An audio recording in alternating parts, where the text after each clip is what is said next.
Bonjour, dans quelques heures, des cornes de brume retentiront au Japon. Un son qui appellera à la mémoire d'une catastrophe impensable à l'époque, un tsunami suivi d'un accident nucléaire qui avait entraîné la mort de 20 000 personnes. Il faudra encore des années, nous dit Le Monde, avant d'en mesurer toutes les conséquences. Mais déjà une forte proportion de jeunes Japonais dont on a examiné la thyroïde présentent des anomalies, des kystes ou des nodules. On apprend aussi dans une autre mesure que les habitants du département de Fukushima subissent des discriminations, mariage annulé quand on découvre la provenance de la promise, appartement refusé à des travailleurs de la centrale ou tout simplement éloignement d'amis. La Croix poursuit l'état des lieux 2 ans après. 315 000 personnes attendent toujours d'être relogées, tandis que les travaux sur le site de la centrale se poursuivent. Le Quotidien a envoyé un de ses journalistes visiter la centrale. Un voyage de presse très encadré. La radioactivité est encore forte et les conditions de travail des employés sont très compliquées et dangereuses. Malgré tout cela, l'atome s'accroche, conclut Libération dans un autre dossier. Le nucléaire avait été fortement remis en cause il y a 2 ans, plus que jamais.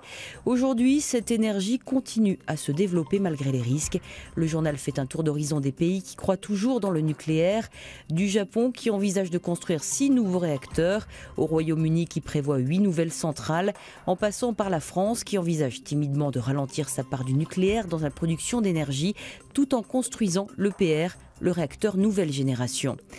Tout autre sujet à la une du Figaro. Le quotidien relève des soucis de popularité à la tête de l'État. François Hollande est au plus bas dans les sondages. Le président se rend donc à Dijon aujourd'hui et demain pour prendre le pouls du pays et bien sûr tenter d'inverser la courbe. Un déplacement sur lequel la Libération ne peut s'empêcher de faire un bon mot, allant par là même dans le sens du Figaro.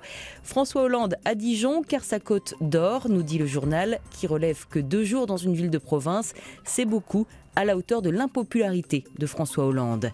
Et les choses pourraient ne pas s'arranger si l'on en croit le quotidien aujourd'hui en France, avec un autre dossier chaud pour le gouvernement. D'après le journal, des dispositifs fiscaux imaginés ces dernières années ont été retoqués par la Commission européenne. Il va donc falloir rembourser. Et la note s'élèverait à quelques 9 milliards d'euros. Ainsi, par exemple, la taxe Copé sur les fournisseurs d'accès à Internet et les opérateurs de téléphonie mobile. Mal ficelée, elle devrait être bientôt jugée illégale par la Cour de justice européenne.